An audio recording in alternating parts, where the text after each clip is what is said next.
Miss Latisha Bagadia. She will speak on a topic, Consumerism Unveiled, decoding marketing strategies, targeting the young generation, and its impact on the youth. Latisha is a 12th grade student from CNM School who is a passionate environmentalist, entrepreneur, tutor, and a visionary. In 2021, she started the AICA Foundation, an NGO to mobilize youth energy in climate action. In June 2023, she was awarded the prestigious Diana Award in memory of Princess Diana, supported by the royal family for her environmental work. It is the highest award in the world for youth social work. She was also awarded the Social Reformer of the Year award by Cabinet Minister Piyush Goyal at Nav Bharat Times Utsav. Over to you, Ms. Latisha. Thank you so much for that kind introduction. Hi everyone, I'm going to start with a small story. So Ria, a girl from Puducherry, reached out to me a couple of days back saying she wanted to start her own little climate action movement in Puducherry. But she was unsure where to start and wanted my help. I got on a call with her, and her story was heartwarming. She was a part of the first graduating class of her college, and she wanted to clean the beaches of Puducherry. But she had trouble gathering volunteers, establishing longevity, getting her college's support, and so on. We tried to figure out some local solutions in Puducherry, like establishing an NSS unit at her college, or say incentivizing volunteers, or establishing partnerships with waste management companies, collaborating with the local administration in Puducherry. Now, while discussing all of this, I asked her how she came across me and what prompted her to reach out to me specifically. She said that she came across a reel on my foundation, AICA's Instagram page, where we were discussing the problems we faced while organizing a beach cleanup here in Mumbai. She said she found relatability in our problems, and hence I seemed approachable, and she decided to reach out. Now, discussing our problems not only helped me further the chain of youth climate activists, which is exactly my mission through AICA, but it also helped me realize one very key marketing principle targeting the youth: relatability in vulnerability. The youth today cares about brands being authentic instead of them portraying this unattainable version of themselves that focuses on all the good, leaving out all the human struggles that go behind building their brand. And it's not just talking about your struggles. If you want your brand to stand out among these 15 to 24-year-olds, you need to realize that young people today care about social issues like racism, economic disparity, body shaming, and homophobia. If we see your brand taking active steps to combat such social issues, then your brand is more likely to appeal to us. Say you have racially diverse models. Some of your brand ambassadors are from the LGBTQ community. And your products have a wide appeal across the socio-economic spectrum. Then I am 2 times more likely to buy a product from you as compared to your contemporary, because your values resonate with mine. And mind you, it's not just pretending to care about, such and more social issues. We young people can see through phony very easily. Today, Gen Z in particular is confident but insecure of their shortcomings. So, it is good to know that the brands whose products populate our homes don't just endorse it for perfect people, rather, for imperfect people like you and me. Today, marketing is vulnerability. And I think this is even more important as we move towards a world dominated by artificial intelligence and robots. Now, I remember doing this internship at a company, and the product manager of that company was my internship manager too. I made a business pitch for the company, and she plainly rejected it, saying, Litisha, while buying our products, the customers are not looking to form a company to human connection. They are looking to form a human to human connection.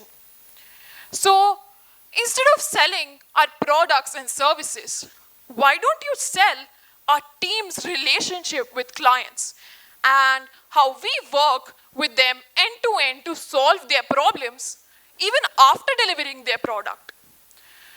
I think this is so important and it has stayed with me since then, and something brands often forget in their marketing strategies.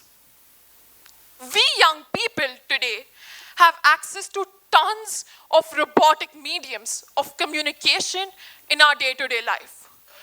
Be it automated emails and messages, self-serving technology like facial scanners and whatnot. I don't need my favorite brand to be devoid of human connection too. Now, what can you do to build this human to human connection? Firstly, try to take some innovative approaches specific to your brand and realize that it takes some time.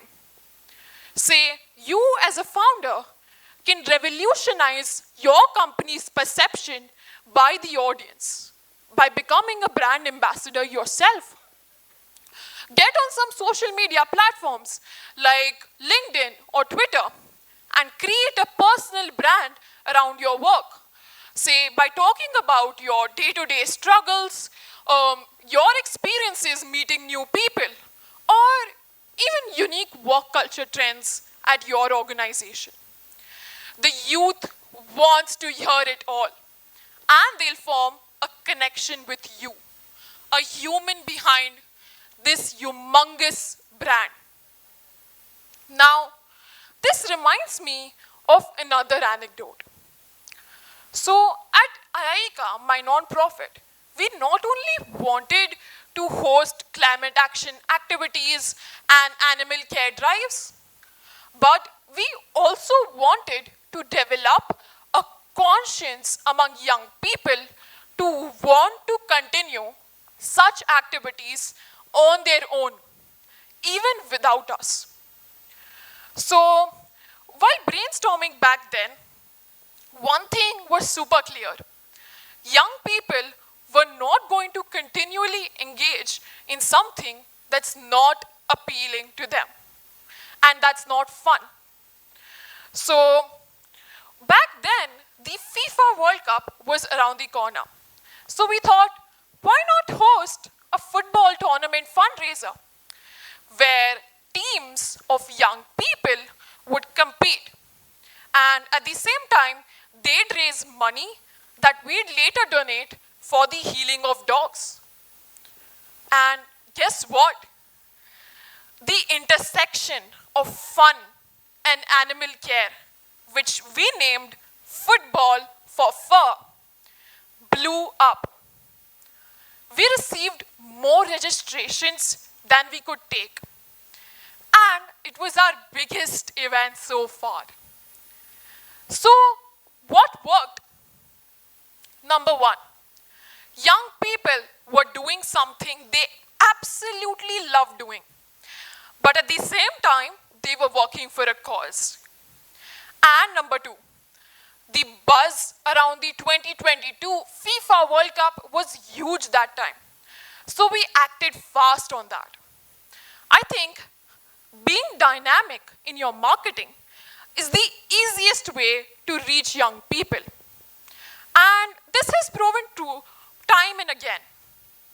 Now, we wanted to spread education about the environment as well.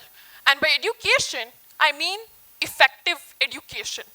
Educating people about actionable to-dos that they can take in their day-to-day life to, say, combat environmental issues and, promote animal care. Now, um,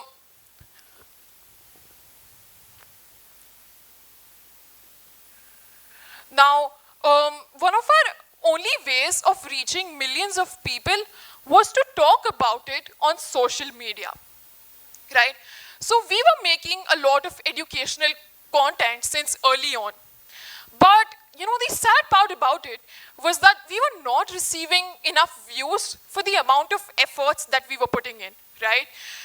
The views were restricted at a mere 500 to 1,000 views per Instagram post. So after, consistent brainstorming and a lot of experimenting, one reel went viral. 100 new likes every minute. 5 new followers every 2 minutes. Now, this was obviously every marketeer's dream come true. But it was also time for me to go back to the drawing board with my team and figure out why this worked. Again, the answer was twofold. A, the viral reel was on a very popular Instagram audio.